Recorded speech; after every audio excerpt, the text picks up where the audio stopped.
الله الرحمن الرحيم.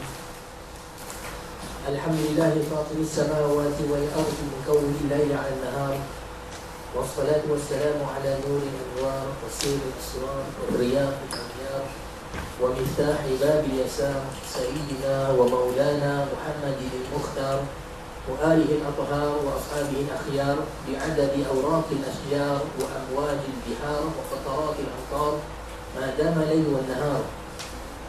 سبحانك لا علم لنا إلا ما علمتنا إنك أنت العليم الحكيم. اللهم ارزقنا فهم النبيين وحفظ المرسلين وإلهام الملائكة المقربين. اللهم فقهنا في الدين وعلم التأويل واهدنا صراطك المستقيم. رب اشرح لي صدري ويسر لي أمري واحلل عقدة من لساني يفقهوا قولي. أما بعد، السلام عليكم ورحمة الله وبركاته. Alhamdulillah, tahun ini kita sama-sama merapatkan sendiri rasa syukur kehadrat Allah Subhanahu Wa Taala dengan segala kurnia Quran Allah Taala kepada kita. Allah Taala masih memberi peluang kepada kita pada hari ini untuk berada di atas muka bumi ini, untuk bernafas, untuk bernyawa, untuk tetap menjadi hamba-Nya, dan kita memohon kepada Allah Taala semoga Allah Taala beri taufik kepada kita dalam mentaati-Nya, dalam keadaan kita mempertingkatkan ilmu dan iman, memahami siapakah kita manusia, kemanakah kita menuju. Dan Alhamdulillah, kita merapatkan segi syukur kehadrat Allah SWT yang memberi taufik kepada kita semua untuk berada dalam majlis ilmu, majlis zikir yang mana fadilat-fadilatnya yang terlalu banyak, terlalu besar, di mana telah dikhabarkan oleh Baginda sallallahu alaihi wasallam dan hadis yang banyak, antaranya hadis yang menyebutkan bahawa di sana Rasulullah SAW sabda Nabi SAW, Inna lillahi malaikatan sayyaratan yaltamisuna majalisul dhikri. Bagi Allah SWT itu malaikat-malaikat yang tawafin. Inna lillahi malaikatan tawafina yaltamisuna majalisul dhikri. Bagi Allah Ta'ala itu malaikat-malaikat yang sentiasa mencari, yang sentiasa berjalan mencari majlis ilmu. Dan sekiranya dalam masuk hadis tersebut malaikat datang pada majlis tersebut, mereka akan hafaz bihim, mereka akan duduk bersama-sama orang ahli ilmu dan akan hantar ada satu malaikat pergi kepada Allah SWT dan menceritakan kepada Allah Ta'ala bahawa malaikat ini datang daripada hamba-hamba Allah Ta'ala yang duduk mengingati Allah SWT. Dan Allah SWT bersumpah kepada malaikat tersebut, ketahuilah wahai malaikat, sungguhnya aku telah mengampunkan mereka semua. Dan malaikat kata kepada semuanya ada seorang lelaki yang datang pada majlis tersebut bukan kerana untuk menuntut ilmu atau bukan kerana zikir, tetapi kerana urusan tertentu. Dan Allah SWT kata apa? Ulaika julasa'u la yashqa jalisuhum, atau ulaika qaumun la yashqa jalisuhum. Mereka adalah kaum atau mereka yang duduk tidak akan sia-sia ataupun tidak akan celaka siapa pun duduk bersama mereka. Sebab ingat dalam majlis ilmu. Dan yang dalam satu hadis dan banyak hadis yang menceritakan tentang fadilat majlis ilmu. Jadi semoga Allah SWT mengurniakan segala fadilat-fadilat yang Allah Ta'ala telah janjikan kepada mereka-mereka yang duduk mengingati Allah Subhanahu Wa Ta'ala, mereka yang duduk untuk mempertingkatkan ilmu dan amal. Tetapi hendaklah kita mendapatkan fadilat tersebut dengan mengikhlaskan niat. Jadi kita sama-sama dalam mengikhlaskan niat kita dalam majlis ini kerana Allah SWT semata-mata menuntut ilmu Allah Ta'ala supaya Allah Ta'ala mempertingkatkan iman kita dan memberi taufik untuk kita amal dengan ilmu yang kita Allah Ta'ala kurniakan. Dan kerana ilmu yang kalau kita mencari ilmu sekalipun kerana agama atau melalui ilmu agama sekalipun, tetapi tidak kita jadikan ilmu tersebut sesuatu yang memanfaatkan diri kita di dunia ataupun akhirat, maka ilmu tersebut bukan ilmu yang sepatutnya kita cari. Ilmu tersebut ilmu tidak bermanfaat, yang mana Rasulullah SAW minta simpang ataupun minta isti'adah kepada Allah SWT dalam sabda Nabi SAW, Allahumma inni a'udzubika min ilmin la yanfa'. Nampak tak? Kita haji kalau sekiranya niat kita menuntut ilmu di sini kerana ada tujuan-tujuan yang selain kepada Allah Ta'ala. Rasulullah SAW sini sebut man talabal ilma liyumadiha bihi al-fuqaha atau liyujariya bihi al-ulama atau liyasrifa bihi ilaihi wujuhan nas adkhalahu Allahu an-nar. Barang siapa yang menuntut ilmu kerana hendak berdebat-debat ataupun hendak menunjuk pandai kepada orang yang terlebih, ataupun kerana hendak berlumba-lumba menjadi ulama, orang yang pandai, ataupun kerana dia nak orang lihat wajah dia, yang ini nak populariti, maka Allah Ta'ala akan campakkan mereka semua dalam api neraka. Hadis riwayat Imam Tirmidzi. Jadi kita ikhlaskan hati kita insya-Allah dalam majlis ini. Semoga kita betul-betul menuntut ilmu kerana nak sampai kepada ma'rifatullah, yang meningkatkan iman kita. Dan semoga Allah Ta'ala menghitung ataupun menulis setiap pada nama-nama kita ni di kalangan hadirin yang salih dan mukhlisin insya-Allah. Baik, kita sambung lagi episod kursus ataupun pembincangan tentang risalah Nur. Dan saya insya-Allah hari ini akan memilih satu risalah daripada kitab Al-Kalimat, yang mana risalah Nur berhimpunan daripada beberapa kitab buku. Dan kitab Al-Kalimat adalah antara kitab yang paling penting untuk sekali kita belajar, untuk kita baca dulu. Dan saya memilih di sini kalimat yang ke-23, seperti mana tajuk yang berpampang, yang mana disebut iman dan kesempurnaan insan, kesempurnaan manusia. Saya ini menamakan risalah ni Al-Iman wa Takamulul Insan, untuk menjadikan sempurna iman manusia tersebut. Baik, saya belajar risalah Nur ni dalam bahasa Arab. Jadi saya akan baca dalam teks Arab dan kita syarahkan insya-Allah. Saya tak baca dalam bahasa Turki, tapi kata nak kena ajak bahasa Turki pula sikit-sikit lah. Nanti saya lepas ni pun lepas ni insya-Allah kita ajar 5 perkataan bahasa Turki. Baik, bismillahirrahmanirrahim. Laqad khalaqnal insana fi ahsani taqwim thumma radadnahu asfala safilin illa alladhina amanu wa 'amilus shalihat. Sadaqallahu al-'azim. Surah At-Tin, kita semua tahu surah ni, yang bermaksud terjemah dia, sesungguhnya kami telah menciptakan manusia tu pada sebaik-baik keadaan, taqwim. Kemudian kami campakkan dia serendah-rendah tempat. Ini akan datang Allah SWT. Alhamdulillah. Illa alladhina amanu wa 'amilus shalihat. Kemudian kecuali mereka yang beriman dan beramal salih. Jadi dalam risalah ni Sa'id Nursi rahimahullah ta'ala nak mengeluarkan rahsia-rahsia daripada ayat ini, yang menunjukkan bagaimana iman adalah sebab bagi kesempurnaan manusia, yang mana Allah Ta'ala sebut laqad khalaqnal insana fi ahsani taqwim. Kami jadikan manusia itu dalam sebaik-baik keadaan. Tapi macam mana?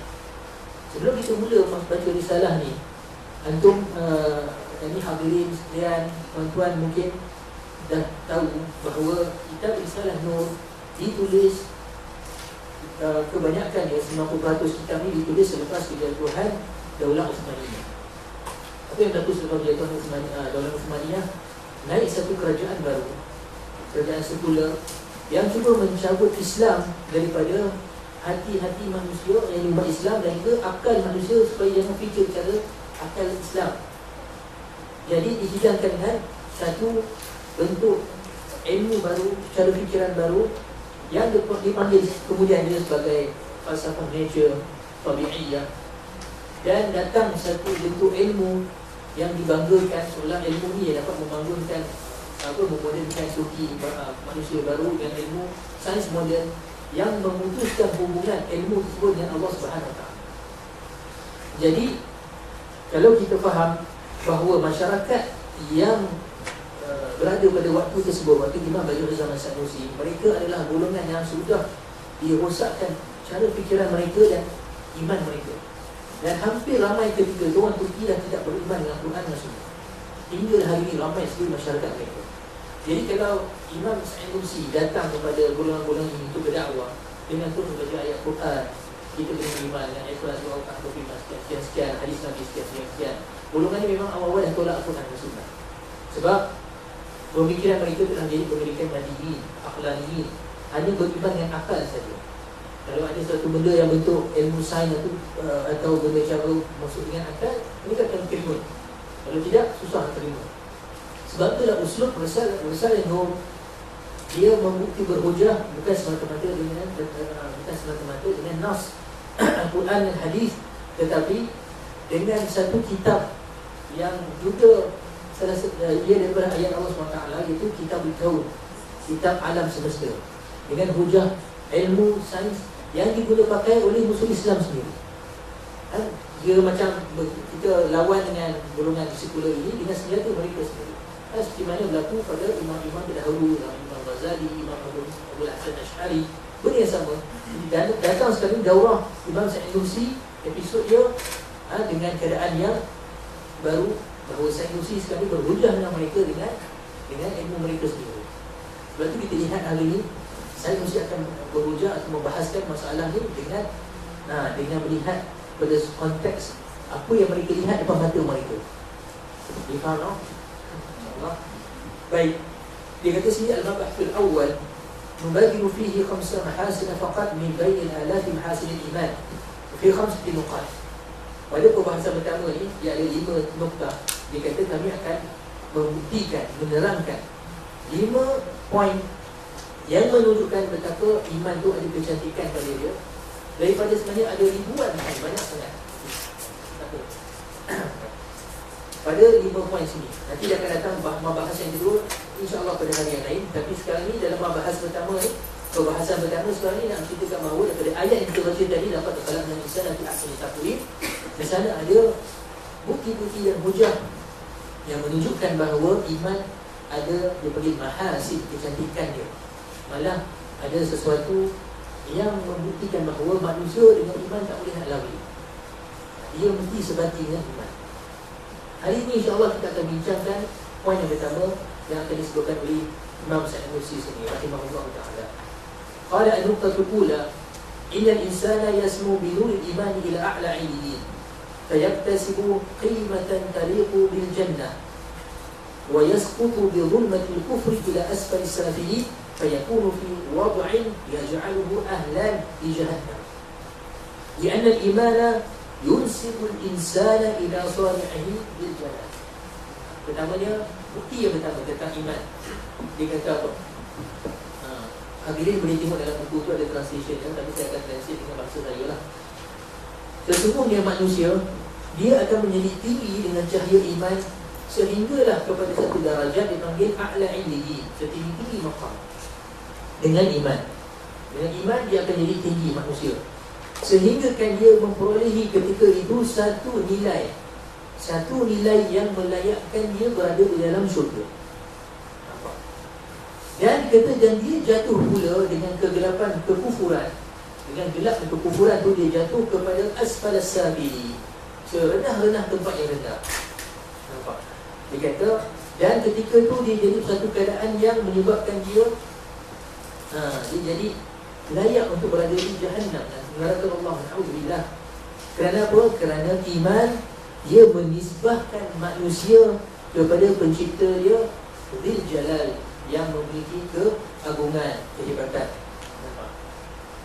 Fal imanu intisabun. Dengan itu dikata iman adalah intisab, nisbah. Faham tak maksud nisbah? Sekarang hadirin kebanyakan sini adalah pelajar UM. Jadi dosen-dosen ataupun student-student UM. Jadi sekarang ni antum menisbahkan diri antum kepada UM. Kan? Di sana ada pelajar Azhar. Jadi dia ada nisbah diri dia dalam syarat dia panggil, katalah Ustaz itu Al-Azhari. Sebab nisbah kepada Azhar. Boleh nampak no? Saya belajar di universiti saya nama Universiti Afrika. Jadi saya ni Afriki lah kira. Itu orang Afrika, nisbah pada universiti. Ini nisbah tempat pengajian. Sana ada nisbah tempat negara. Orang Kelantan Al-Kelantani, Al-Selanjuri, Al-Bahanji. Contohnya kan, kita konteks kita. Kita semua orang Malaysia, Malizi. Saudi, orang Saudi, Saudi. Orang Sudan, Sudani. Ini namanya nisbah. Nisbahkan kepada negara-negara. Nampak no? Kadang-kadang seorang tu dia nisbahkan diri dia pada tempat kerja dia. Kita kata, siapa tu Tuan Haji Azman? Mana Tuan Haji Azman Sain Narbi? Nisbah pada Sain Narbi. Nampak? Jadi, okey, faham maksud nisbah kan? Iman, dia adalah penisbahan. Sebab apa? Iman adalah penisbahan. Dia kata, "Lidza yaqtasibu al-insanu bil imani qimatan min haitsu san'ati al-ilahiyyati allati tadhharu 'alayhi wa min haitsu nuqush al-asma'i rabbaniyyati allati tatajalla fihi." Sebab dia kata iman pertama penisbahan. Sebab itulah manusia dengan iman, dengan sebab iman tadi dia menisbahkan diri dia kepada siapa? Kepada Allah Subhanahu Wa Taala, pencipta dia. Maka dia layak ketika itu ada satu nilai. Nilai dia tu adalah san'atul ilahiyyah. karya Allah Subhanahu Wa Taala. Dia sekarang ni bila dia menisbah diri pada dengan iman, dia menisbahkan diri pada pencipta dia, maka ketika itu dia ada satu nilai yang tinggi, iaitu dia adalah hasil karya Tuhan dia. Allah Subhanahu Wa Taala Rabbul Alamin, Tuhan bagi sekalian alam, yang mana terjemur pada diri dia. Jadi nanti kita syarahkan apa maksud dia sini. Dia kata, dan juga ada satu nilai pada sudut dia tu adalah ukiran-ukiran nama ketuhanan yang tertajalli pada diri dia, yang terjemur pada diri dia. Nampak? Kemudian dia kata apa? Amal kufru fayaqta'u tilka nisbah. Adapun kekufuran, dia jadi bertentangan, dia memutuskan penisbahan tersebut. Fatakhtafi min jarra'i dhalika al-qat'i as-san'atu al-rabbaniyatu wa takunu qimatuhu bi'atibari al-madati fahasb. Bila mana kekufuran memutuskan penisbahan tersebut, dikata maka hilanglah, tersembunyilah semua karya-karya ketuhanan tadi disebabkan pemotongan tersebut. Maka jadilah nilai manusia ketika itu hanyalah pada nilai material dia saja. Manusia ada sifat material lah, maksudnya kita ni daging, tulang, ada tu satu sudut manusia. Nampak tu material. Tapi manusia bukan sekadar kita ada daging, tulang, badan. Betul tak? Nanti dia akan syarahkan sini. Kemudian dia kata apa? Amal madatu bikauniha hayatan haywaniyatan faniyatan wa zaidatan wa muaqqatatan faqimatuha bihukmi la syai'. Adapun material, ini nisbah material pada manusia, sebab dia tu hanyalah pada aspek material manusia, dia hanyalah satu kehidupan bersifat kehaiwanan sahaja, dan fani pula, fana akan hilang, zailah akan tiada, maka muaqqatah pula bersifat sementara material manusia, maka sebenarnya nilai dia pada satu hukum seolah dia tak ada langsung, la syai', nilai dia tak ada. Sebab bila satu benda tu dia akan hilang, sebenarnya macam tak ada. Nampak tak? Kemudian dia kata apa? Wa nubayyinu hadha sirra bitamthil. Sekarang ni Sanusi akan terangkan dengan perumpamaan. Selalu Rasul akan datang dengan bentuk perumpamaan untuk memudahkan kita faham. Ini adalah salah satu usul Al-Quran sebenarnya. Allah SWT banyak letak perumpamaan dalam Quran tu tak? Sebab apa? Dia taqribul ba'id, untuk mendekatkan sesuatu benda yang jauh, yang susah untuk kita faham. Lepas penerangan ni insyaAllah kita syarahkan lebih jelas. Dia kata famathalan qad takhtalifu qimatul madati an qimati san'ati fima yasna'uhu al-insan min masnu'atin. Dia kata perumpamaan dia, kadang-kadang harga satu material boleh jadi dia berbeza dengan harga karya, harga penciptaan, harga rekaan. Dia kata di mana manusia buat sesuatu rekaan ataupun sesuatu produk. Nampak? Fa ahyanan takuna mutasawiyatan. Kadang-kadang boleh jadi harga material dengan harga karya boleh jadi sama harga. Wa ahyanan takunu al-madatu akthar qimatan. Dan boleh jadi juga kadang-kadang harga material lebih mahal daripada harga penciptaan. Faham tak apa dia maksud dia? Projektor ni cuba kita tengok berapa harga rasa ni, dia nama apa ni? Epson. Dia nama apa? Epson kan? Berapa rasa saya jual kat kedai apa ni? 2,000 pun tau, lebih kurang 2,000 kan? Tapi cuba kita buka lah ni, ceraikan satu-satu. Apa dia sebenarnya? Dia plastik, besi, mungkin ada wire stick, hukum. Betul tak? Sebenarnya kalau kita tengok harga dia dari sudut material, sampai tak harga RM2,000, tidak-tidak tak sampai pun RM50, betul tak? Plastik yang semua. Tapi lagi awak kena beli sampai RM2,000, sebab dia bukan nilai dekat material, nilai dia dekat rekaan dia tu, hasil rekaan dia tu. Nampak? Yelah, nak siap satu projektor Epson ni, berapa banyak engineer, kepakaran, semua tu dia punya harga.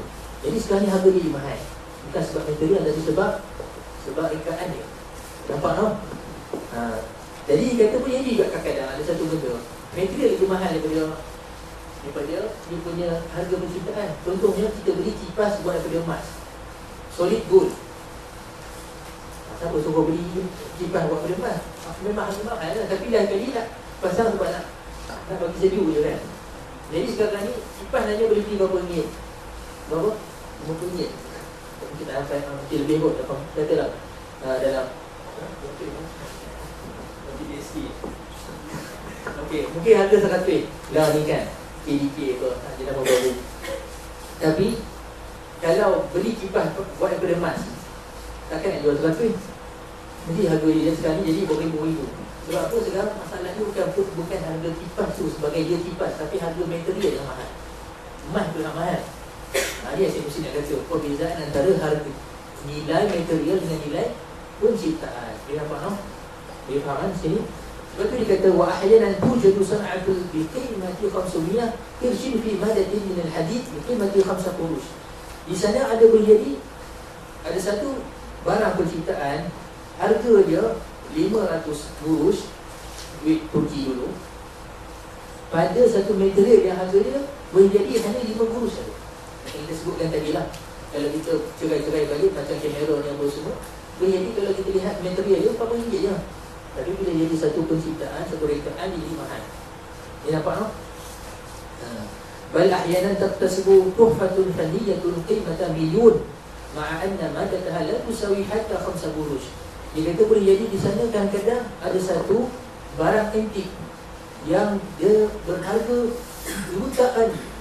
jutaan lira, contohnya jutaan ringgit, yang mana kadang-kadang material dia boleh jadi tak sampai pun 5 qurush, macam RM5 lah dia kata. Tak sampai RM5 pun.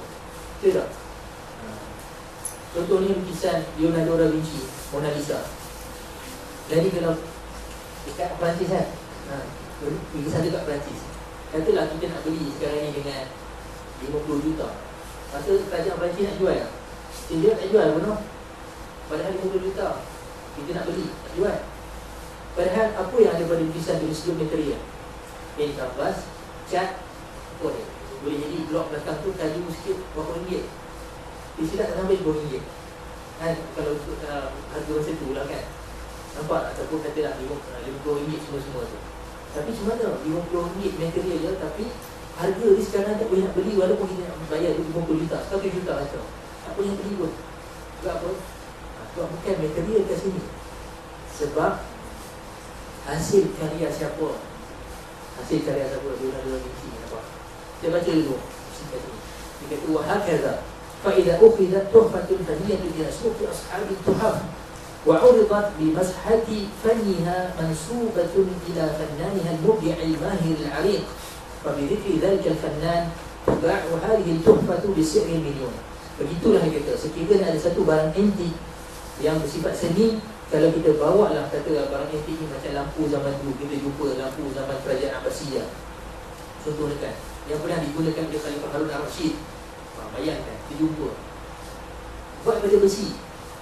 Dia kata kalau lampu ni kita bawa kedai, dia kata kedai barang antik, dan kita letakkan dia dengan ukuran harga yang disebabkan kepada dia punya ahli seni yang dibuatkan yang pada zaman tu. Contohnya kan, nilai tarikh, dia punya nilai history dia. Lepas tu dia kata yang buat ni pun dulu sebenarnya tukang buat istana kerajaan Abbasiyah. Jadi bila sebut semua benda-benda ni, boleh jadi dijual ketika tu dengan harga jutaan ringgit. Betul tak? Tapi dia kata sekiranya wa amma idza ukhida ila suqil haddadi, tapi kalau bawa ke benda yang sama tadi ke dalam pasar besi, kedai tukang besi, dia kata apa? Fatushtara bi qimati hadid si'ruhu 5 qurush. Orang kedai besi dia akan beli harga besi. Nampak? Dia kan kata menjadi masa tu hanya dijual dengan harga 50 qurush saja. RM5 saja lebih kurang. Orang, sebab orang tukang besi dia tak tahu harga dia. Dia tak tahu nilai seni tu. Dia tahu nak ambil besi. Betul tak? Tapi padahal benda tu sebenarnya dia ada nilai yang tinggi. Tapi dia kata wahakadha, begitulah beritakan insanu tuhfatun faniyatun lil haqqi ta'ala. Sungguhnya manusia adalah barang antik, kejadian seni bagi hak Allah Subhanahu wa ta'ala. Manusia ini apa no? Wa huwa altafu wa araqqu mu'jizatan li qudratihi. Dan manusia adalah yang paling halus sekali, yang paling lembut sekali mukjizat ini, keajaiban penciptaan kudrah Allah Subhanahu wa taala manusia. Bihaitsu khalaqal insana fi suratin madhharin li tajalliyati jami'i asma'ihi. Di mana Allah Taala menjadikan manusia ini pada satu gambaran, dia adalah tempat, gambaran expo, tempat tunjuk bagi seluruh tajalli, ini maksudnya jelmaan bagi seluruh nama-nama Allah Subhanahu wa taala pada manusia. Wa madarin li nuqushiha, dan tempat ukiran-ukiran kehebatan kejadian Allah Subhanahu wa taala pada manusia. Wa mithalin musaghghar lil kaun, dan manusia adalah satu perumpamaan yang kecil bagi seluruh alam ini. Seluruh alam ini. Dia kata fa idza dakhala an-nur al-iman fihi tuqra'u 'alayhi bidzalika an-nur wa qiya kull nuqushi dhatil ma'ani. Bila masuk cahaya iman kepada manusia tadi, maka segala gambaran ukiran-ukiran dan juga jelmaan nama Allah SWT tadi dapat dibaca pada dia dengan cahaya nur tadi, dan dia setiap ukiran tadi dapat dibaca. Dia kata yaqra'ul mu'minu dzalika bil wa'i wal ikraf. Orang yang beriman, orang mukmin, dia dapat baca semua perkara tersebut dengan kefahaman dan mengerti perkara tersebut, dan dia menyebabkan orang lain baca pula. Saya patut syarah panjang sikit kat situ. Sebab kata mungkin ada rasa berat, tak apa faham kan. Baik. Mungkin siri-siri sebelum ni ada beberapa ustaz yang dah syarahkan tentang apa yang dia panggil kitabul kaun. Ada tak? Yang mengenalkan kita pada Allah SWT. Okey. Allah masih banyak. Baik.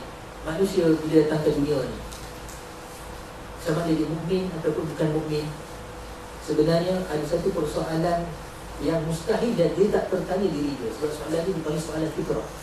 Soalan fitrah, iaitu daripada mana aku datang, ke mana aku akan pergi, siapa yang datangkan aku ke sini, dan siapakah aku. Ini soalan fitrah. Mana-mana manusia pun akan diganggu dengan soalan ini. Tapi cuma alhamdulillah sebagai orang mukmin, kita dah diajar jawapan-jawapan dia.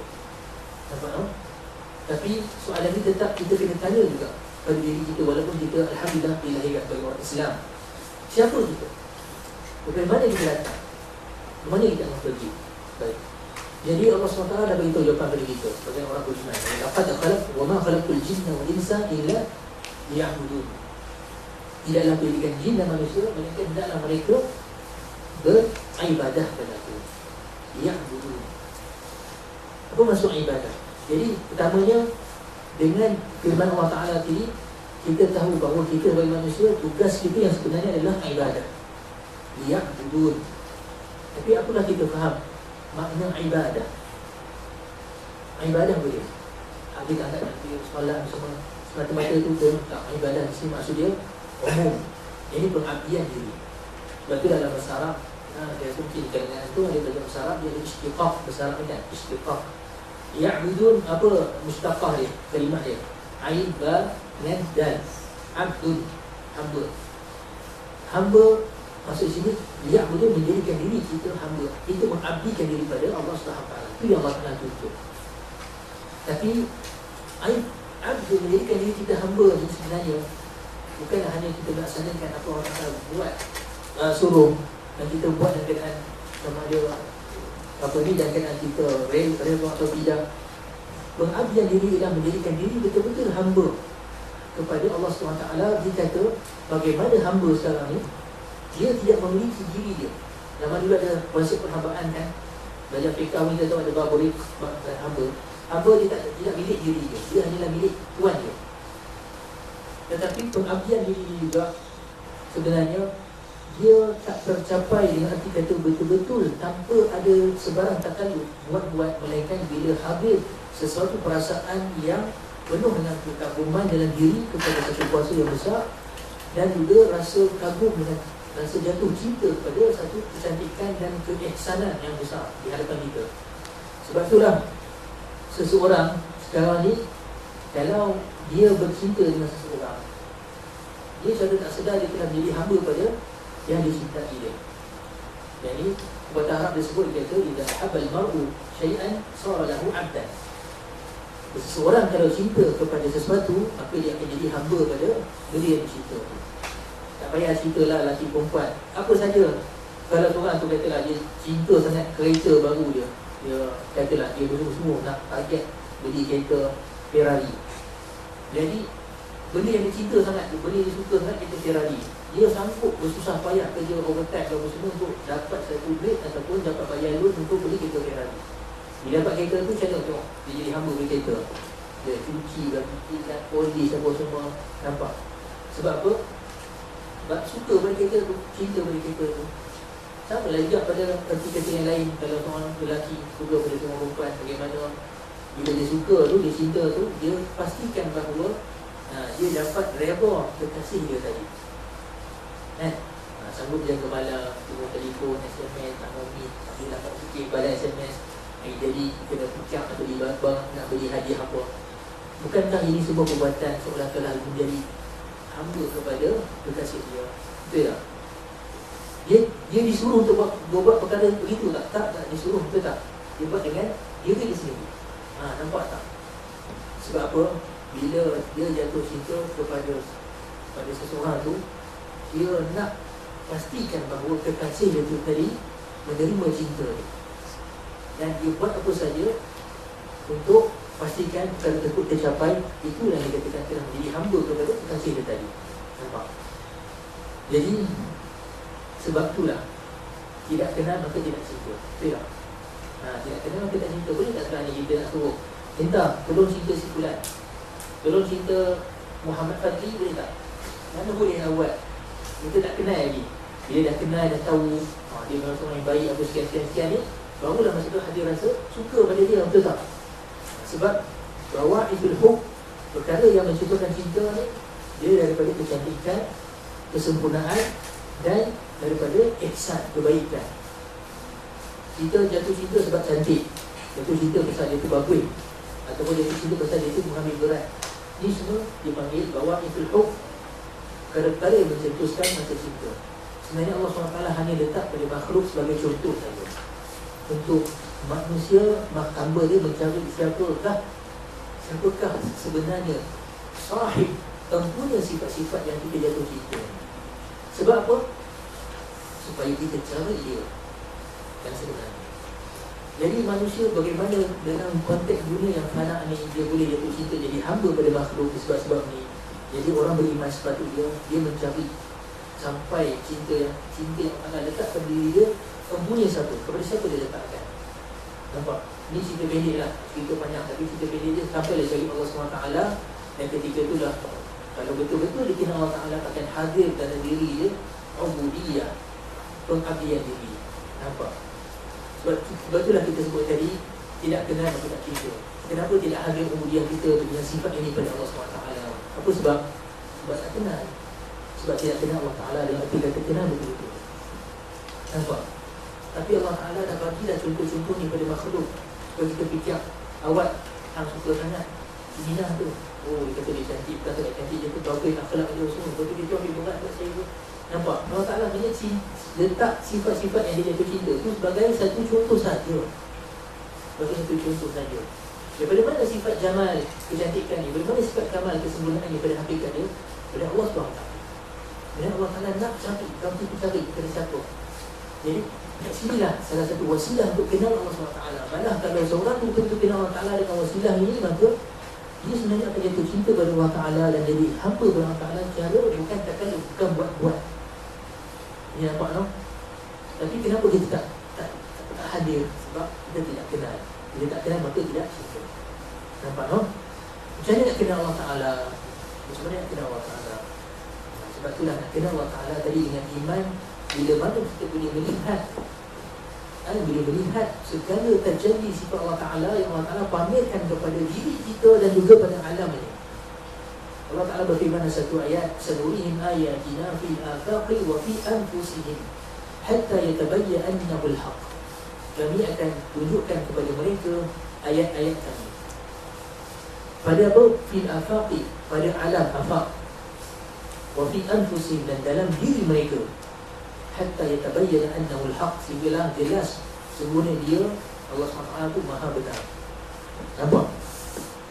Pada ayat ni Allah SWT menerangkan bahawa alam di hadapan kita ni sebenarnya adalah ayat-ayat Allah Subhanahu Wa Taala. Kita kena baca, kena faham. Kita kena faham, meneliti apa yang ada pada alam seluruhnya. Malah dalam diri kita, wa fi anfusihim, dan dalam diri mereka. Sehinggalah kita faham bahawa Allah Ta'ala itu Al-Haq, Maha benar. Nampak no? Dalam ayat yang Allah Ta'ala sebut, inna fi khalqis samawati wal ard wa ikhtilafil laili wan nahar la ayatin li ulil albab. Sungguhnya pada penciptaan langit dan bumi dan peredaran malam dan siang itu adalah ayat-ayat bagi ulul albab, orang yang memiliki akal. Ulul albab, albab jamak lub, lub isi, seorang orang yang ada isi dalam diri dia. Nampak? Allah Ta'ala sebut pada penciptaan langit dan bumi ini adalah ayat-ayat. Macam mana kita buka Al-Quran, kita nampak ayat Quran dalam kan, kita buka Quran, kita nampak pun ada ayat-ayat Allah. Bila kata ada ayat, apa yang dituntut dengan ayat? Apa yang dikenaki oleh ayat? Baca. Kena baca. Apa yang dituntut dengan baca? Faham. Faham apa? Mesej yang nak disampaikan daripada ayat-ayat tersebut. Nampak? Dan Allah Ta'ala sebut alam ni adalah ayat. Ayat tadi pun kan, sanurihim ayatina fil afaqi wa bi anfusihim. Dan juga ayat inna fi khalqis samawati wal ard. Allah Ta'ala sebut langit bumi ni adalah ayat-ayat. Bila kata ayat, kenapa? Kena Iqra bismi rabbikal ladzi khalaq. Bacalah dengan nama Tuhan kamu yang menciptakan. Nampak? Faham kan? InsyaAllah faham kan? Tapi masalah dia, kita tengok alam ni bukan sebagai kitab, sebab tu dia tak dibaca. Bila tak lihat alam sebagai kitab, betulah kita tak baca. Macamlah kalau ada satu decoration kat sini, tulis ayat kursi. Dekat masjid kan kadang ada satu ayat Quran dia buat hiasan kan, ayat kursi, Allahu la ilaha illa huwal hayyul qayyum la ta'khudhuhu sinatun wa la nawm. Tapi habis buat dengan kuat cantik, ada ukiran-ukiran. Kalau kita bawa seorang sekarang ni yang bukan Islam, katalah daripada mereka, tak reti langsung Islam, tak reti langsung bahasa Arab, tak tahu langsung tentang budaya Arab atau budaya Al-Quran, langsung kita tunjukkan di ayat tu dekat masjid contohnya, kita kata apa yang kamu faham, apa yang kamu lihat. Boleh jadi kata, oh very nice decoration. Boleh jadi kalau dia kata tolong buat ulasan sikit, boleh jadi dia akan ulas apa. Dia kata seni, dia kata menarik, macam ni dia akan cerita tentang benda yang tak kena-mengena langsung dengan ayat tadi. Betul tak? Sedangkan tu adalah ayat, dia perlu dibaca. Bila kita beritahu ini adalah ayat, ini adalah huruf, ini adalah huruf lam, alif, lam, ha, contohnya kita sebut, makna dia sekian-sekian, ada makna, barulah kita faham, barulah ada nilai pada dia. Kalaulah kita buat tulisan besar ayat Quran semua, dan sekali dia hanya lihat pada konteks benda itu adalah decoration, satu hiasan, maka dia tak faham dan dia tak melihat langsung nilai mesej yang ada dalam tu, yang itu sebenarnya tujuan ditulis ayat tu. Faham kan tuan-tuan semua? Sedangkan Allah Ta'ala sebut alam ni adalah ayat, kitab, kena baca. Jadi bila kita tidak melihat alam sebagai kitab, sebab tu kita tak faham apa yang Allah Ta'ala tulis, apa Allah Ta'ala cerita sekarang. Nampak? Ini saya nak cerita, kita nak cerita tentang kenapa manusia kata manusia adalah tempat ukiran yang paling sempurna sekali tajalli dengan Allah Ta'ala. Okey, kita terima tak bahawa alam ni, bila kita sebut alam ada dua bahagian. Dia panggil alam afaq, alam di hadapan kita ni termasuklah daripada planet-planet, bintang, galaksi, secara solar system, ataupun bumi kita ni, termasuklah alam tumbuh-tumbuhan, yang alam haiwan, ni semua dia panggil afaq. Ia adalah ayat. Tetapi Allah Ta'ala juga sebut wa fi anfusihim, dan dalam diri mereka, iaitu manusia, juga adalah ayat Allah Ta'ala. Sebab tu saya mesti kata apa tadi, bahawa manusia adalah mithalul musawwar lil kaun. Manusia adalah satu perumpamaan bagi alam seluruhnya. Sebab Allah Ta'ala sebut, menisbahkan, Allah Ta'ala sebut ini ayat dia pada ayat afaq dan dalam diri kita. Wa fil ardi ayatul lil muqinin wa fi anfusikum afala tubsirun. Wa fil ardi, dalam bumi ni ada ayat-ayat bagi orang yang yakin. Wa fi anfusikum, dan dalam diri kamu, afala tubsirun, apakah kamu tidak lihat? Nampak? Kerana Allah Ta'ala sebut secara detail lagi tentang ayat ini, supaya kita lihat dia sebagai kitab. Afala yanzuru al-insanu ila ta'amihi anna sababna al-ma'a sabba thumma shaqaqna al-ardha shaqqa fa'ambatna fiha habban Apakah manusia tidak lihat pada makanan dia? Memang kita lihat kalau tak tengok makan kan? Macam mana? Tidak kan ambil tang sama belacan suap kan? Kita tengok tapi bukan arti kata tengok yang Allah Ta'ala hendak di sini. Kalau yang boleh insan ila ta'ami. Apa dia? Anna salabna al-ma'a sabba. Kami yang turunkan air daripada langit. Sabba turun. Thumma syaqaqna al-ardha syaqqa. Dan kami yang belahkan bumi fa'ambatna fiha habban. Sehingga terbit pada dia tu tumbuh habban. Ini biji-biji tumbuhan. Ini ayat yang kita baca, kita faham. Dan bukan setakat kita lihat sebagai ilmu sains. Allah Ta'ala nak tunjukkan bagi ayat-ayat tersebut sebenarnya ada tajalli nama dia pula. Apa tajalli nama dia pula? Ini kita kata tadi nak kena Allah Ta'ala last kali. Rasulullah SAW bersabda dalam satu hadis sahih, inna lillahi tis'atan wa tis'ina isman man ahsaha dakhala al-jannah. Sesungguhnya bagi Allah Ta'ala tu ada 99 nama. Man ahsaha, siapa yang menghitung nama ni, dan satu riwayat man hafizaha, siapa yang hafal dia, apa natijah dia? Dakhala al-jannah, dapat masuk syurga. Faham tak? Man ahsaha, hitung nama ni. Dan kita bukan ada nasyid kan, apa nak ya Allahu la ilaha hafal nama-nama ni. Tapi bukan sekadar kita nak hafal, kita faham. Bukan sekadar nak faham nama ni daripada Ar-Rahman, Ar-Rahim, Al-Malik, Al-Qudus, As-Salam, Al-Mu'min, As-Sabir. Bukan sekadar nak faham, tetapi sebenarnya nama-nama inilah yang bertajalli, terjemah di kitab-kitab Allah Ta'ala di alam kita ni, yang kita kena hitung. Yang Rasulullah kata man ahsaha dakhala al-jannah. Macam nak faham? Kita ambil satu contoh yang biasa, yang mudah. Kalau kita ada sekarang ni satu biji benih, adalah biji limau, kita makan-makan oreh, buah oreh, ada biji, kita pun simpan buk dalam laci. Apa yang berlaku selepas 3 bulan biji limau dalam laci? Jadi apa? Tumbuh pokok. Mana tumbuh pokok? Tak jadi pokok apa-apa kan? Jadi dah buntu kan? Jadi biji limau tu lah juga kan? Sebab apa? Sebab dia macam tak bernyawa, tak ada apa-apa kehidupan.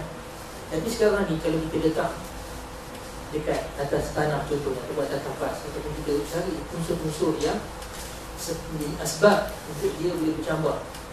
Ada cahaya matahari, ada air. Tak lama lepas tu tiba keluar cambah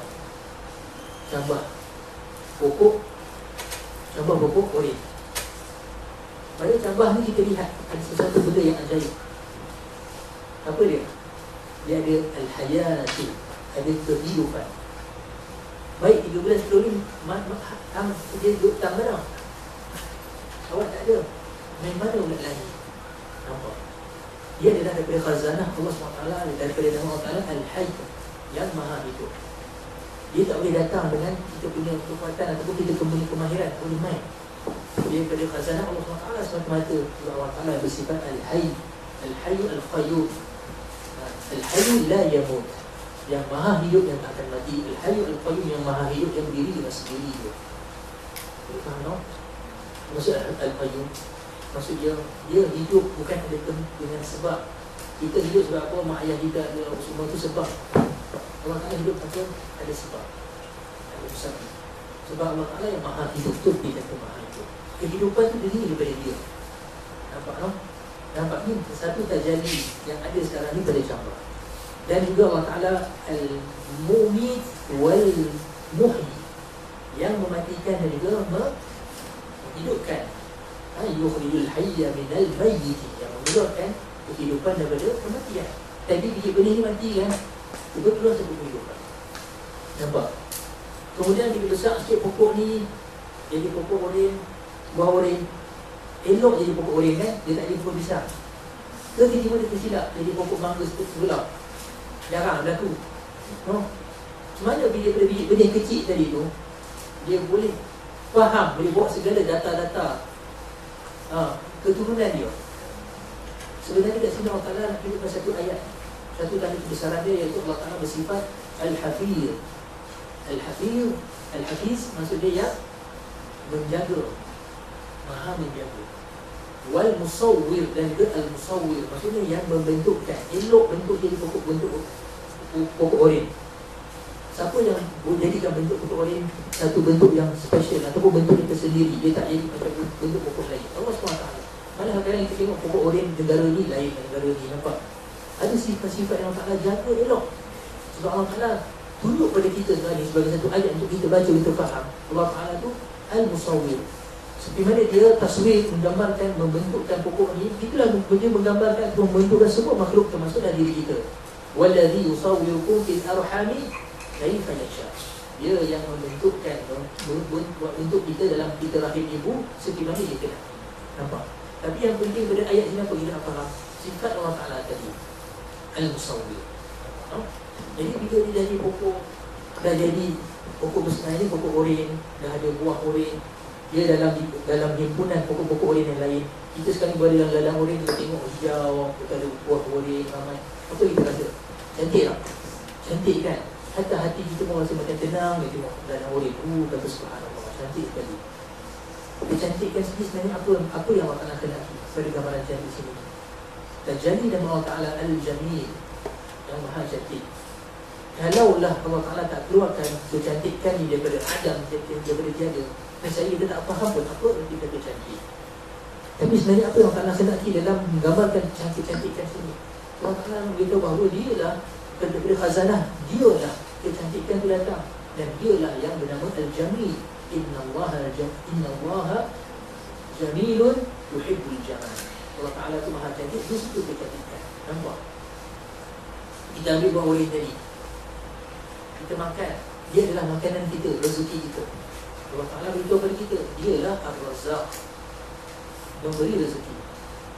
Dan subhanallah, buah oren tadi rezeki pada kita kan, makanan kita kan. Tapi sedap tak makan buah oren? Sedap, manis, bau dia pun sedap. Kan, katalah buah oren, tapi bau dia na'udzubillah busuk contohnya. Kita pun tak boleh makan, tapi kita masih makan buah rezeki kita. Allah Ta'ala nak jadikan dia tu, buah dia elok. Sebab dalam rezeki Allah Ta'ala bukan sekadar memberi rezeki, tapi Allah Ta'ala memberi nikmat. Sebab Allah Ta'ala nak beritahu kepada kita, dia Ar-Razzaq, dan juga dia adalah Al-Mun'im, memberi nikmat. Malah buah oren kita makan tadi tu senang tak nak topik kan. Dia penjaga dalam dia punya kulit, kita makan kunyah pun sedap. Bukan kata keras, pula kata buah oren tapi dalam dia macam sipar, kena makan kunyah tak boleh nak kunyah, kena telan lagu tu juga. Tak ada orang Ta'ala tak lagu tu kan. Elok, sedap, lembut, mudah makan. Sebab Allah Ta'ala dalam memberi rezeki kepada kita, dalam memberi nikmat kepada kita, dia mutalatif. Mutalatif maksudnya apa? Latif, lembut, maha lembut. Dia lemah lembut bagi kita, walaupun kita sangat jahat, walaupun kita sangat buat maksiat, Allah Ta'ala tetap bagi dengan ketenangan dan lembut. Nampak? Sebab Allah Ta'ala Al-Latif, Al-Mun'im, Ar-Razzaq, Al-Latif. Al-Halim, aku buat dosa, tak solat, tak benda semua, tapi Allah Ta'ala tetap sabar dengan aku. Allah Ta'ala Al-Halim. Nampak tak? Malah buah tu rupanya ubat bagi penyakit kita. Kita kurang vitamin C, rupanya vitamin C banyak dalam buah oren. Nampak? Sebab Allah Ta'ala Asy-Syafi, memberi syifa, memberi penyembuhan. Nampak? Berapa banyak nama Allah Ta'ala kita hitung tadi. Nampak? Daripada Al-Hayy, Al-Mumit, Al-Muhyi, Al-Musawwir, Ar-Razzaq, Al-Mun'im, Al-Latif. Bukan kalau sama kata man ahsaha dakhala al-jannah. Nampak tak? Inilah kitab. Dia panggil Kitabul Kaun. Kalau kita cerita tentang Kitabul Kaun ni panjang, sebab dia ada kaitan dengan Kitabul Maqru' Al-Quranul Karim. Dan dia ada kena-mengena juga dengan Kitabul Naqid, kitab yang betul siapa dia? Rasulullah SAW, la yantiqu 'anil hawa in huwa illa wahyuha. Yang mana Rasulullah tidak bertutur dengan hawa nafsu dia. Tidaklah segala tuturan Nabi itu melainkan wahyu yang diwahyukan. 3 kitab yang mengingatkan kita pada Allah Subhanahu Wa Taala. Dia nampak tak? Jadi kita capai pada ini. Berapa banyak nama Allah Ta'ala kita hitung, berapa banyak kecantikan, keelokan, kehebatan Allah Ta'ala di hadapan kita, menunjukkan pada kudrah Allah Ta'ala, jamal kecantikan Allah Ta'ala, kekuasaan Allah Ta'ala. Bila kita makan buah oren tadi pun, kita sendiri yang manage buah oren tadi dalam badan kita. Kita sendiri yang kena set buah oren tadi. Tahu buah oren kena masuk dalam sini, vitamin, tenaga ke, kalau makan roti kita masuk, dan zat-zat ni kita manage sendiri. Kita tadbir sendiri ke? Kalau kita kena tadbir sendiri, mampu. Betul tak? Kerah yang tu. Sebab apa? Kita tak mampu buat tu. Tapi siapa yang mentadbir segala makanan yang termasuk kan, sampai yang sisa pun boleh buang tu, semua daripada kudrah Allah Ta'ala. Dan ini yang kita kena faham, betapa banyak terjadi dengan Allah Ta'ala pada sekeliling kita. dan pada diri kita sendiri, sebab ia adalah ayat. Sanurihim ayatina fil afaqi wa fi anfusihim. Nampak kan? Dan Allah Ta'ala ingatkan kita dalam Quran banyak sangat. Fala yanzurul insanu mimma khuliqa min ma'in dafiq yakhruju min bani sulbi wal tara'ib. Apakah manusia tidak lihat bagaimana dia diciptakan? Kalau kamu nak sombong sangat, kamu tu diciptakan daripada air yang menuju air yang hina, kan? Yang terbit daripada sulbi lelaki dan tara'ib perempuan. Nampak di sini ini yang dikatakan tadi, ayat-ayat yang bertajalli kepada alam. Jadi faham kan? Jadi manusia, nampak, manusia adalah tempat tajalli bagi sempurna sekali. Sebab itulah manusia ni dia gambaran bagi alam seluruh ni, tapi dia kecil. Berarti bagi alam saghar manusia. Malah alam seluruh ni panggil insanul kabir, manusia yang besar. Sebab kalau kita lihat dalam segala tajalli yang Allah Ta'ala tadi, yang kita lihat Ar-Rahman, Ar-Rahim, Al-Malik, Al-Qudus, semua tadi tu, dia tidak tertajalli, tidak terjelma yang paling sempurna melainkan pada manusia. Ya. Rasulullah SAW adalah tempat tajalli yang paling sempurna sekali daripada segala tajallian Allah SWT. Sebab tu Allah Ta'ala sendiri sebut apa? Laqad ja'akum rasulun min anfusikum azizun alaikum bima anittum harisun alaikum bil mu'minina raufun rahimun. Hatta Allah Ta'ala namakan dua nama Allah Ta'ala pada Rasulullah SAW, Rauf, Rahim. Sebab tajalli ra'fah, penyebutan keampunan Allah Ta'ala tu dan rahmat Allah Ta'ala tu paling tinggi pada Nabi SAW. Wa innaka la'ala khuluqin azim. Sungguhnya pada kamu wahai Muhammad, kamu ni adalah yang paling tinggi sekali akhlak dia. Dan bila Sayyidatina Aisyah sendiri ditanyakan tentang Rasulullah SAW, akhlak Rasulullah SAW, apa Sayyidatina Aisyah kata, kana khuluquhu Al-Quran. Akhlak Nabi itu adalah Al-Quran. Al-Quran, bila kamu lihat, itulah Nabi SAW. Di mana kita lihat alam ni sebenarnya ia adalah kitab Al-Quran yang besar yang perlu dibaca. Diterangkan oleh Al-Quran yang dibaca dan diterangkan oleh Nabi Muhammad SAW. Nampak tak? Jadi itu yang dikatakan tadi, manusia bila dengan iman, maka segala tanda-tanda kebesaran tajalli Allah Ta'ala tadi terlihat pada dia.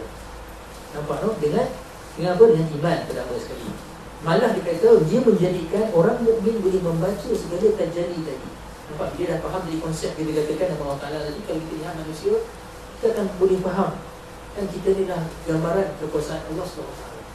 Bagaimana kita ada rasa kasih sayang, kan? Kita rasa macam kita rasa kasih sayang dan rahmat, begitulah Allah Ta'ala. Sebenarnya lebihlah rahmat, sebab rahmat yang ada wujud pada diri kita sebenarnya adalah gambaran kecil daripada rahmat Allah Subhanahu Wa Ta'ala. Bagaimana kita sekarang ni mentadbir kekuasaan kita yang kecil, bagaimana Allah Ta'ala mentadbir alam ini. Semua itu tajalli yang ada pada manusia. Tapi dia tidak boleh dibaca melainkan dengan iman. Dia nampak tak? Dengan iman. Malah dia menjadikan, di mana saya mesti sebut tadi, orang lain membaca dengan iman, dia dapat menyebabkan orang lain baca pada tajalli pada diri dia. Contohnya kalau kita tengok orang beriman, kalau kita datang jumpa dia, ziarah dia tengah sakit, dia kata, Ustaz, Ustaz Fikri, Pak Abah, dia kata Alhamdulillah, Alhamdulillah, walaupun sakit, kata Alhamdulillah ala kulli hal. Nampak? Dia membiaskan kepada Allah Ta'ala. Kenapa? Segala puji bagi Allah. Sebab dia tahu diri dia tidak ada apa-apa. Segala benda yang berlaku diri dia kerana Allah Ta'ala dan ada hikmah. Nanti insyaAllah ada hikmah ni sakit ni, kan? Bagi saya rehat sikit, kan? Ataupun kafarah dosa banyak. Nampak? Refleks pada apa? Allah semua. Tapi kalau orang kafir, ada yang tu. Jangan orang kata kita lagi teruk betul hidup, kata boleh sembuh dalam 5 hari, kata aku dah makan semua ni baik-baik, tak jadi apa macam.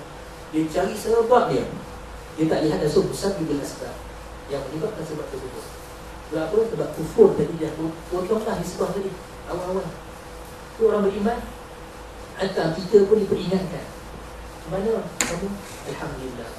Kata Allah Ta'ala syafi. Allah Ta'ala sebutkan saja, Allah Ta'ala yang menyebutkan. Nampak?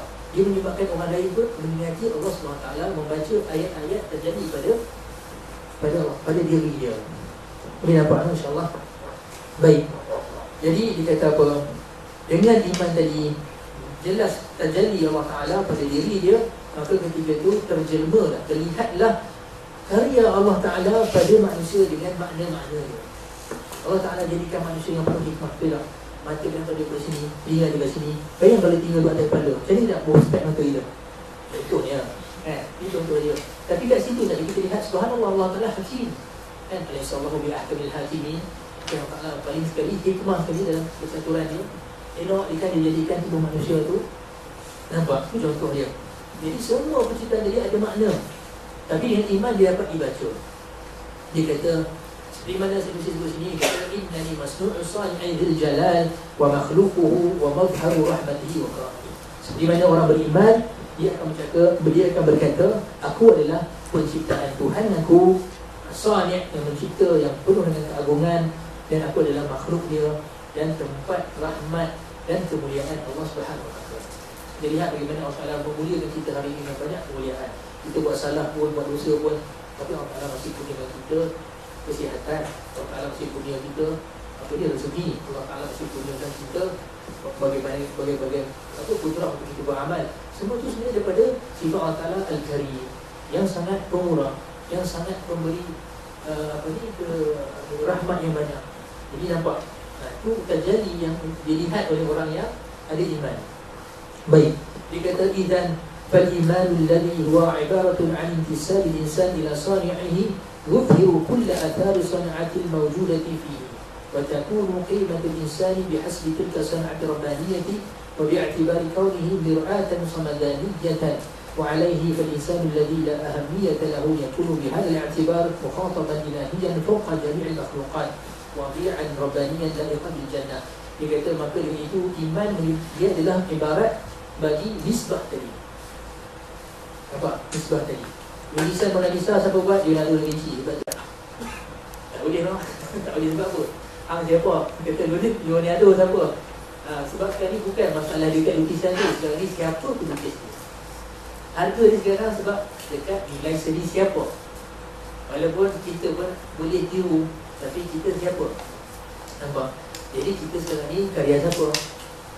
Nampak? Lepas tu dia kata iman dia adalah ibarat nisbah manusia kepada pencipta dia. Sebab itulah harga dia sekarang apa? Harga dia sangat tinggi, tidak ternilai, sebab dia menunjukkan segala kesan-kesan karya penciptaan yang ada pada diri dia daripada Allah SWT. Ketika itu harga manusia insan dia kata dengan ketinggian Allah SWT, maka dia seolah-olah cermin bagi segala sifat Allah SWT tadi, gambaran bagi sifat Allah SWT tadi. Nampak tak? Dia kata yang asal manusia sebenarnya, dia kata tiada kepentingan tu, ahamiah tiada. Dengan sebab iktibar tadi ini, disebabkan sujud kita adalah karya Allah SWT, tempat terjadi sifat Allah Ta'ala tadi, maka manusia yang asalkan dengan makhluk lain, kita ni tiada kepentingan apa langsung pun, maka kita jadi tinggi lebih daripada seluruh makhluk yang lain, dan tempat jadi tempat terima titah Allah Subhanahu Wa Taala. Dia kata apa? Wadi'an rabbaniyan la yaqal bil jannah. Tempat titah Allah Taala yang Allah Taala turun dalam Al-Quran kepada siapa? Suruh baca manusia, dan juga ketika itu dia layak untuk masuk syurga Allah Taala. Sedangkan manusia pada hakikatnya, kalau kita picak betul-betul manusia dengan makhluk lain, kita boleh tak bunuh dia. Betul tak? Pada konteks makhluk saja. Betul tak? Apa kita buat? Apa kita produk? Kita tak produk apa-apa pun. Lebah, dia buat madu, dia ambil madu dia, lembu, dia kata bodoh macam lembu, tapi dia buat susu, hang buat tu. Betul tak? Kita habis susu lembu. Kan? Kambing dan semua makhluk Allah Ta'ala ada tugas-tugas yang manusia langsung tak boleh buat. Nampak? Dan ada keupayaan buat yang kita tak boleh buat. Kita nak buat rumah, boleh kita buat seorang-seorang kita. Kita design sendiri, kita pelacur simen sendiri. Simen tu kita buat sendiri, batu-batu kita buat sendiri boleh. Tapi burung dia boleh buat seorang-seorang dia. Betul tak? Dia buat seorang, dia tak perlu buat kontraktor, dia tak perlu engineer, tak perlu kelulusan apa ni siap. Kan, apa benda pun tak perlu. Dia buat warna cantik rumah dia. Dia duduk, itu kita punya jahat, kita ambil rumah dia, buat rumah kita juga. Kan? Tapi apa kita boleh buat? Dia tak buat apa pun. Sebab itulah, kalau kita lihat kita sebagai makhluk sahaja dengan makhluk lain, manusia yang paling tiada tahamiah, tiada apa-apa pun sebenarnya. Tapi kenapa Allah tak jadikan kita khalifah lebih tinggi daripada sebuah makhluk? Bila kita ada iman dan kita jadi tempat terjali dan memahami ayat Allah SWT. Sebab itu bukan tugas makhluk lain, itu tugas kita. Nampak no? Tapi kalau kita tak buat tugas kita tu, maksud dia apa? Ulaika kal an'am bal hum adallu sabila. Mereka seperti binatang, lebih tu dari binatang. Itulah. Nampak no? Betul dia kata sini, bila ada iman tadi dan memahami tugas manusia, fitrah dia, maka ketika itulah dia ada nilai yang sangat tinggi. Ketika itulah sebenarnya dia layak untuk ke syurga Allah Subhanahu Wa Taala. Baik. Dia kata amma idza dakhala al-kufr alladhi huwa ibaratun an qatl al-intisab fil insan fatabqa kullu nuqush al-asma' al-ilahiyyati dhat al-ma'ani fi dhulumat. Adapun sekiranya kekufuran masuk dalam manusia dan dia adalah ibarat apa? Ibarat memutuskan nisbah tadi. Nampak? Kekufuran dia memutuskan nisbah ini sebagai dia adalah karya Tuhan. Dia putuskan. Maka tinggallah semua ukiran-ukiran cantik Allah Ta'ala yang ada pada diri tadi duduk dalam kegelapan. Dia tak nampak. Sebab dia memutuskan. Kekufuran tadi memutuskan nisbah tadi, maka tak terjelma pada diri dia tu sifat-sifat Allah Subhanahu Wa Ta'ala. La tuqra. Dia tidak dibaca. Innahu idza nusiya sani'u fala tufhamu al-jihatul ma'nawiyatul mutawajjihatul sani'i wa ka'annaha tanqalibu ra'san ala aqili فتختفي معظم تلك الصناعات العالية ذات المعاني والنقوش المعنوية العالية. Dia kata tidak terbaca lagi ketika itu segala ukiran-ukiran nama Allah Taala yang disebut tadi, segala tadi itu, maka tidak difahami lagi pada sudut-sudut maknawiyah yang menuju kepada pencipta Allah Subhanahu Wa Taala. Bila kekufuran dia tak faham dah. Sebab dia akan disebut semua dari sebab. Sebenarnya contoh yang disebut tadi, kalau orang itu sakit, orang beriman, dia akan tahu daripada pencaturan Allah SWT. Bila semua dia kata Alhamdulillah Allah Ta'ala yang Syafi.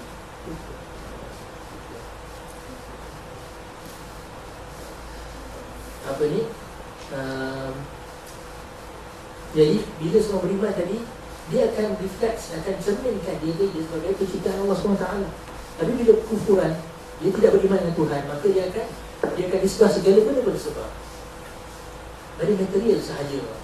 Maka tidak nampak dah sudut-sudut kecantikan ukiran Allah Ta'ala pada diri dia tadi, kerana dia telah lupa pencipta telah dilupai ketika itu. Maka dia kata seolah-olah berubah. Dia kata ka'annama tanqalibu ra'san al-aqid. Seolah dia kata terbalik pun dah, kepala di bawah, kaki di atas. Macam maksud dia ibarat satu perumpamaan, habis segala-gala nilai-nilai tadi itu habis semua.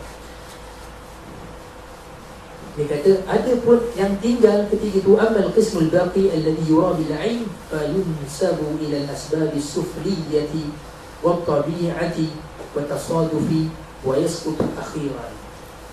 Ada pun bila dah tak nampak segala makna-makna ketuhanan, segala tajali Allah Taala tadi, ayat-ayat Allah Taala pada manusia, apa tinggal? Maka tinggal satu lagi, apa hanya dilihat dengan mata kasar pada manusia, yang mana dia hanya nisbah pada sebab yang hina atau sebab yang rendah manusia. Sebab apa dia? Sebab dia mak ayah dia ada, dia lahir keluar dari perut mak dia orang, tentu saja. Sebab saja. Yang mana sebab tersebut dinisbahkan pada nature, tabiat. Personality apa? Nature kan? Sebablah kita kata alam semula jadi juga, semula jadi. Mana ada semula jadi? Betul tak? Mana ada semula jadi? Allah Ta'ala yang jadikan. Jadi bila tak ada iman, dia akan nisbah pada semula jadi. Dah dia jadi lagu tu, ada sebab saja. Dan juga dinisbahkan kepada tasaduf.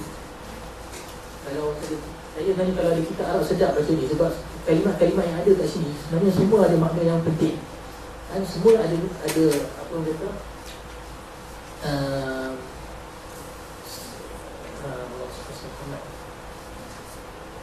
dia macam susah nak sebut. Tak apa lah. Macam ta'rif, definisi yang dia membawa pada makna yang banyak sebenarnya. Macam sekarang saya mesti sebutkan satu-satu definisi ta'rifat yang diguna pakai oleh golongan nature atau golongan tabi'iyah, golongan atheist yang berbangga dengan ilmu sains mereka. Tabi'ah, nature. Tasaduf, kebetulan. Ini dipakai. Dia kata benda kebetulan saja. Saya tak tahu lah, mungkin hadirat lebih tahu Nabi Jami'ti tentang Stephen Hawking, orang yang paling dikatakan pakar tentang astronomi sekarang, tahu semua. Saya nak baca satu artikel selepas ni nak ilmu dia yang tinggi tentang astronomi planet semua. Dia kata alam ni, planet-planet tu mempunyai satu sistem yang sangat hebat, yang mana akhirnya dia kata saya yakin bahawa di sana ada Tuhan. Bayangkan subhanallah, pelik tak? Ini lah kata idea nature tadi. Macam mana diorang boleh menerima satu benda yang sebenarnya akal kita tak diterima pun. Saya tanya sekarang hadirat, kita jumpa satu rumah, punyalah cantik, punyalah berteknologi tinggi, automatic gate, buka lampu pun sekali klik pun lampu buka semua. Lepas tu ada security hebat semua. Kita punya ganggu rumah ni, istana ni, dengan dia punya mosaic, dan dia kata dia boleh buat satu apa kata tak, ceiling dia boleh berubah warna ataupun boleh berubah dia punya decoration mengikut waktu kesediaan apa, pilihan-pilihan kita. Punyalah hebatkan rumah ni. Jadi boleh kita tanya, siapa di rumah ni? Tak ada siapa. Siapa buat rumah ni? Tak ada siapa buat, dia ada sendiri. Sekarang ni siapa percaya? Siapa boleh terima? Akal siapa boleh terima? Betul tak? Kita tak boleh terima kopi yang buruk ni datang dengan sendiri. Kalau tanya kan, hari-hari nak tanya, kata beli kat mana ni, kilang mana lah, kilang mana tak ada. Dia kata, dia ada tiba-tiba kopi yang ni. Kalau semasa dia datang kepada saya, aku percaya. Satu tak boleh terima kan. Walaupun saya kata sungguh, kalau insyaAllah profesor sendiri cakap tadi pun, orang kampung yang tak berpelajaran pun dia tak percaya. Betul tak? Jadi subhanallah, macam mana Stephen Hawking dia boleh selepas ilmu dicapai segala sistematik, sistem solar dengan bintang planet semua yang penuh, tiba dia penuh keagungan, kehebatan, dia kata tiada pencipta akhir sekali. Jadi mana boleh datang sini tu? Macam mana? Sedang subhanallah, nampak betapa apa ni, kelamnya kufur tadi. Kufur tadi jadi kelam terus. Sepatutnya dia boleh lihat betapa banyak tanda-tanda kebesaran Allah Ta'ala bagi kita pada pencipta. Berapa banyak risalah, mesej yang disampaikan daripada Allah Ta'ala pada benda yang dicapai dengan ilmu dia tadi, kajian dia. Tapi subhanallah, kekufuran dia padam tubuh semua nilai-nilai tadi. Dia hanya cakap benda sendiri, benda yang akal budak kecil anak dia hanya betul pun tak boleh. Tak boleh nak faham. Ayah dia semua anak. Bukan dua orang, silap. Dua perempuan sama lelaki. Baik. Jadi macam tu, bila kekufuran dia hanya disebabkan pada sebab. Dan tasawuf maksudnya kebetulan.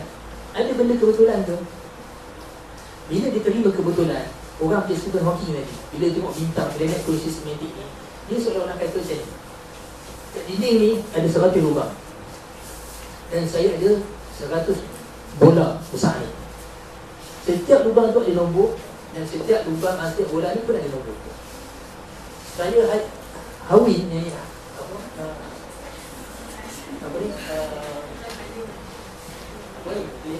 pusing katalah nak lempak, nak balik bola tu kan.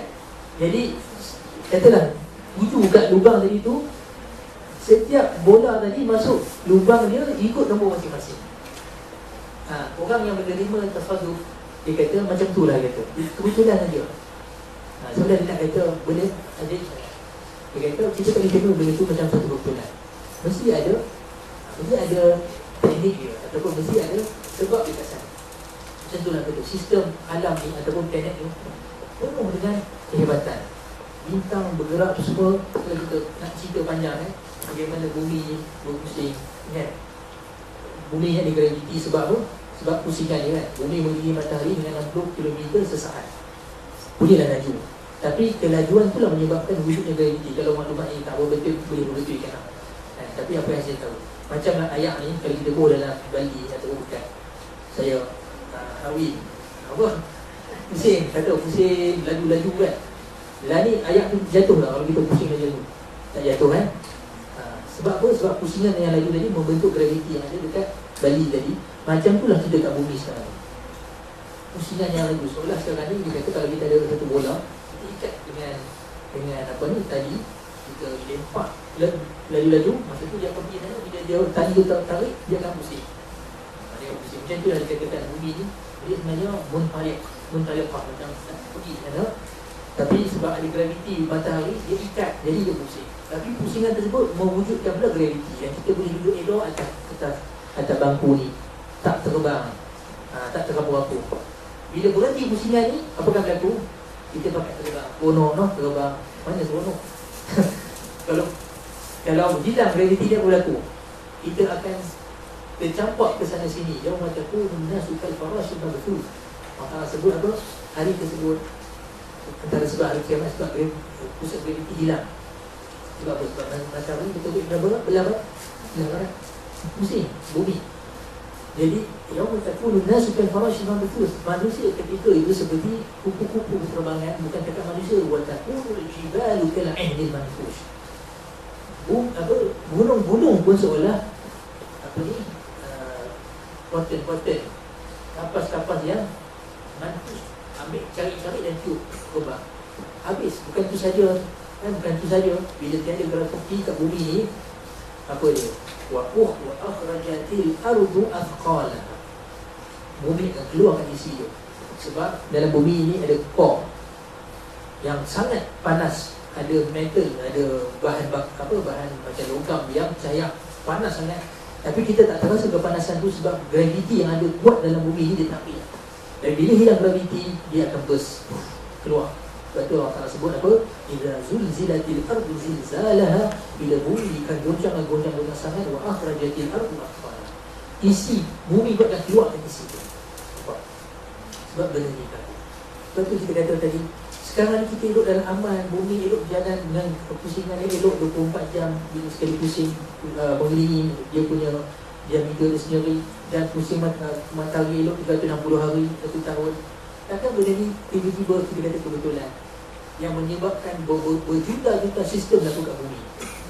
Sistem fotosintesis, kesejahteraan, hujan turun semua disebabkan benda yang ni kan tu tak sistem ni. Tiba kita kata kebetulan. Subhanallah. Jadi akal tu diterima kebetulan. Betul tak?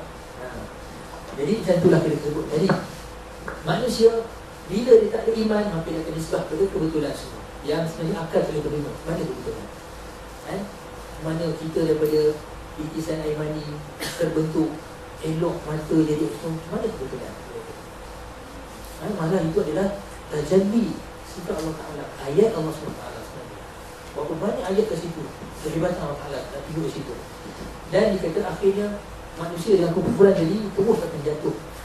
Nampak? Bila kekufuran tadi, hang hebat dari mana pun, hang pakar astronomi pun dia suka orang. Tapi kufur dengan berasal sampai dia tak nampak, hilang terus segala rahsia, segala keindahan penciptaan Allah Ta'ala. Dia tak nampak dengan sebab dari Tuhan, maka dia jadi terus jatuh. Satu nilai yang tiada nilai akhirnya. Dia kata apa? فَيُسْبِعُ كُلُّ وَحِدٍ مِنْهَا قِطْعَةَ زُجَاجٍ خَامِدَةٍ بَعْدَمَا كَانَتْ أَلْمَاسَةً لَامِعَةً. Saya mesti kata, dia kata maka jadilah ketika itu selepas jatuh dengan kekufuran tadi, dia jadi hanyalah kepingan kaca yang berderai, yang bukan sekadar kaca tetapi bersifat khamidah, yang tidak dapat membalikkan cahaya, seolah macam berdebu sangat, yang mana asal dia adalah intan permata yang sangat tinggi nilai dia.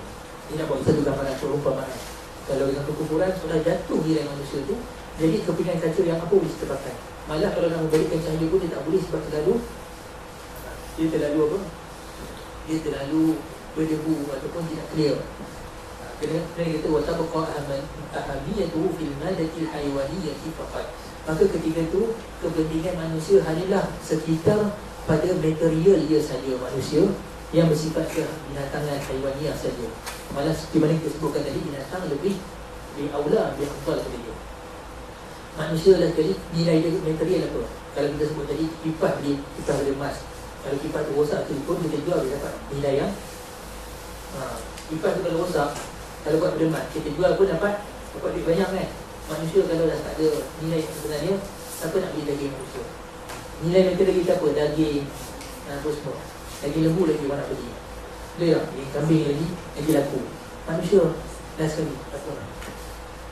Bukan cerita tentang keluar organ lah, semua tu cerita lain. Tapi nak cerita bahawa last sekali manusia pada konteks nilai dia, pada material, apa pun tak ada. Kita pun tak ada apa. Nampak tak? Dia kata أما غاية المادة وثمرتها كما قلنا فهي قضاء الإنسان بمقضية حياة جزئية في عمر قصير جدا وهو أعجز الحيوانات وأشدها احتياجا وأكثرها هموما ثم يتفسخ ويزول وهكذا فإن الكفر يهدم ويخرب ماهية الإنسان ويحولها من الألماس إلى الفحم. Dia kata kalau kita lihat pada perspektif manusia tu hanya pada material dia, seperti yang kita sebutkan tadi, maka dia hanyalah manusia. Kalau sifat binatang kebinatangan tadi, dia hanyalah manusia yang untuk melaksanakan ataupun mencontoh melakukan kehidupan dia yang sementara saja kat dunia. Kalau kita tak sebut tadi tentang segala dia manusia di sudut, dia adalah karya Allah Ta'ala, dia manusia tu dia nak makan, nak minum, nak lepaskan syahwat dia sementara saja. Berapa lama? Boleh buat 70 tahun paling-paling usia dia. Tapi sebenarnya sebelum 70 tu saja dia dah tak boleh buat apa-apa lah. Kan? Kita paling-paling sihat umur sampai berapa? 40 tahun. Contoh ni kan, 40 tu nak makan roti canai 2 keping setiap pagi dah susah lah, doktor dah tak bagi. Sebab darah dah naik. Ayat apa yang kata kurang gila. Nampak? Dalam kali apa kehidupan manusia yang hanya pada melaksanakan kehendak syahwat. Apa dia? Masa kecil-kecil, ayah tak bagi makan lebih-lebih. Nak tunggu makan sedap-sedap, masuk umur daripada 20, 30. Lepas tu dah teruk dah. Kaki dah boleh sakit tau. Kan? Makan kambing lebih sikit, kepala dah sakit, darah tinggi. Nak sebut lagi kan manusia. Dan kali apa yang kita boleh buat oleh manusia untuk melepaskan kehidupan manusia sebagai haiwan saja? Apa yang boleh buat?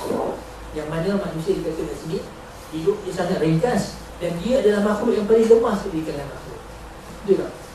Kita paling lemah sekali makhluk di kalangan makhluk yang lain. Seperti mana saya sebutkan tadi, kita nak cari rezeki kita punya susah.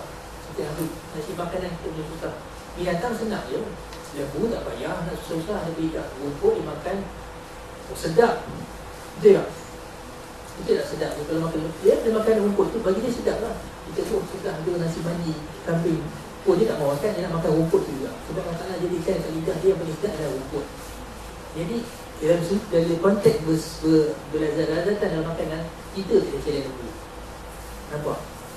Malah selemah-lemah haiwan kadang-kadang rezeki dia lebih hebat dari kita. Macam ulat buah. Kan? Bayangkan kalau kita makan apple juga, kita tengah makan keluar ulat begitu. Asal-asal kita buang ulat tu dia makan sama makan. Biasanya tak ada yang begitu tau. Biasanya kalau kita makan jumpa ulat, kita buang buah tu dengan buah yang ada dalam mulut kita keluar balik. Muntah-muntah. Nak habaq kata seolah kita iktiraf rezeki tu bukan rezeki kita, tapi rezeki siapa? Itu ulat tu. Dia duduk dalam rezeki dia, keliling dia rezeki dia. Tak luak pun makan. Ini hebat. Tapi kita boleh macam tu. Susah. Manusia kena struggle teruk sangat nak kira rezeki dia. Nampak? Itu makhluk paling lemah ni dalam melaksanakan dia panggil qada hayat haiwaniyah, untuk melaksanakan kehidupan sifat kebiasaan atau haiwanat kita. Kita boleh buat apa? Tetapi kita lah yang paling banyak sekali hajat kita, manusia. Hajat macam-macam. Macam dia sebut lembu tadi, dia tak payah nak kecak menu hari ni. Saya mesti kadang besok kata nak semua yang seganda makan personal food pula. Dia tak ada hajat yang tu. Aku kita manusia, dia tak tarik menunya rumput sampailah dia mati. Itu paling sedap kali. Tapi kita macam-macam hajat kita. Ada satu pakaian tak cukup, kena ada dua. Kami kena pakai batik, kena beli pula. Kan? Macam-macam hajat kita tak sudah. Paling lemah, paling banyak hajat. Tapi tak tertunai berhajat juga kat dunia sebenarnya. Tetapi dalam manusia luar, kita guna humuman, yang paling banyak resah, risau, sedih manusia. Kita kalau pergi dengan seorang yang kita sayang, boleh jadi kita bersedih sampai akhir hayat kita. Boleh jadi. Tapi kalau binatang, dia mati, anjing, anak melanggar kita mati, hari itu mungkin ada dia sedih-sedih lah. Besok dia konok lah, lupa lah. Tapi manusia, sekecil-kecil perkara yang berlaku, tersilap cakap kat kawan mengajuk, malam tak tidur. Apatah lagi kalau seorang dia fikir panjang, dia ada faham mas'uliyah tu, responsibility dia besar. Lagi macam-macam nak fikir, macam cara-cara ni fikir bagaimana nak bagi pelajar-pelajar kita ni boleh faham. Kita kalau ada iman Islam tak, bagaimana kita nak kita lihat pemuda kita hari ini kembali pada Al-Quran dan Sunnah, pada agama Islam. Banyak. Manusia apa sajalah kehidupan di dunia itu paling umum, kesedihan dia, kerisauan dia. Itu manusia paling banyak sekali. Last sekali thumma yatafassahu wa yazul. Last sekali manusia ni apa? Akan hancur dan hilang kat dunia. Nampak? Kalau kita lihat pada konteks kehidupan kita kat dunia, kita hanya nak laksanakan kehidupan syahwat yang kita lemah, kita dapat laksanakan. Kemudiannya hajat kita banyak, paling banyak kesedihan, dan kali akan mati kita tu saja. Inilah kehidupan pada konteks kehidupan kat dunia saja. Dia kata begitulah. Dia kata kekufuran menghancurkan dan juga membinasakan mahiyatul insan, sifat manusia itu sendiri. Nampak? Dan menjadikan manusia daripada asalnya seolah-olah intan bermata kepada arang sahaja. Sebab dua-dua ni bermata dengan arang daripada unsur yang sama kan, daripada karbon kan. Tapi sebab arang apa ni bermata duduk lama bawah satu tekanan, dia jadi apa, bermata. Tapi tidak pada arang. Jadi macam itulah seolah kekufuran. Asal manusia ni satu makhluk yang sangat istimewa, di mana kalau kita faham apa di manusia, nanti dalam hutang-hutang yang lagi insyaAllah ada. Itu mungkin dia baca sendiri dalam buku tersebut, bagaimana iman sebenarnya menaikkan darjat manusia itu menjadi manusia yang sebenarnya. Tapi bagaimana kekufuran membuka manusia daripada satu makhluk yang sebenarnya sangat istimewa kepada hanya makhluk yang pada sudut kebinatangan saja malah lebih teruk daripada binatang. Jadi saya rasa insyaAllah boleh faham sikit sebanyak penerangan daripada nukah pertama ini tentang apa dia tak sebut tadi, bahawa iman menaikkan manusia itu menjadi nilai yang sangat tinggi. Sebab apa? Iman menisbahkan manusia kepada pencipta dia, menjadikan dia itu adalah karya Tuhan. Tetapi kekufuran memotong penisbahan tersebut, maka dia hanya meletakkan manusia pada nilai material sahaja. Nampak tak? Baik, insyaAllah saya ada sampai sini dulu. Kalau saya ada pertambahan, persoalan, kritikan, maka insyaAllah kita buka. InsyaAllah. Saya tafadhal bersyukur.